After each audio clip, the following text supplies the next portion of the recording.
আমরা ভালোভাবে ব্যবহার করার চেষ্টা করছি।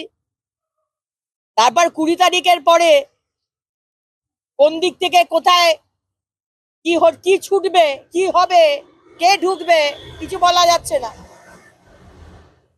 আমরা তো বুঝতে পারছি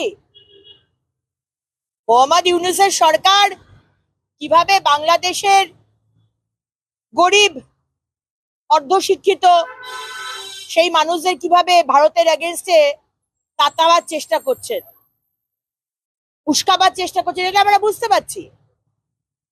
আপনারা কি বলছেন যে এটা মানা হচ্ছে না, কি ট্রিটি ছিল শেখ হাসিনাজির সঙ্গে, সেগুলো মানা চলবে না, জিরো লাইনে করে দিচ্ছে, এটা কি গল্প দিচ্ছেন?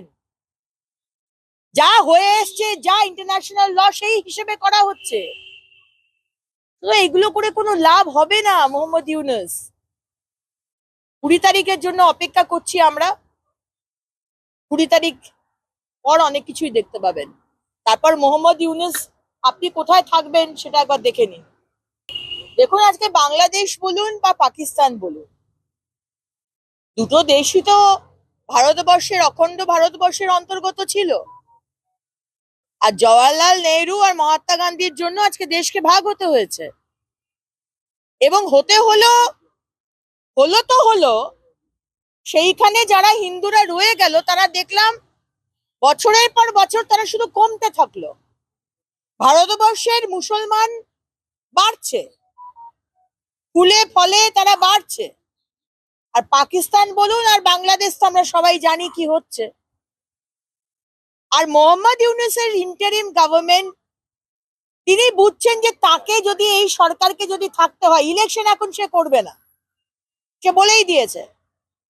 আর তাকে যদি থাকতে হয় বাংলাদেশের ইন্টারিম গভর্নমেন্ট হিসেবে, তাকে ওই মৌলবাদীদের কথা শুনে চলতে হবে।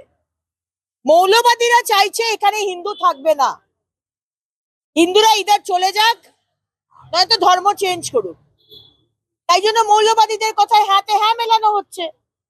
আজকে আমরা দেখতে পাচ্ছি না, বর্ডারে আমাদের বিএসএফ যখন বেড়া দিতে যাচ্ছে, তখন বাংলাদেশের বিজিবি তারা বর্ডারের লোকদেরকে, তাদের দিকের গ্রামের লোকদেরকে উস্কাচ্ছে।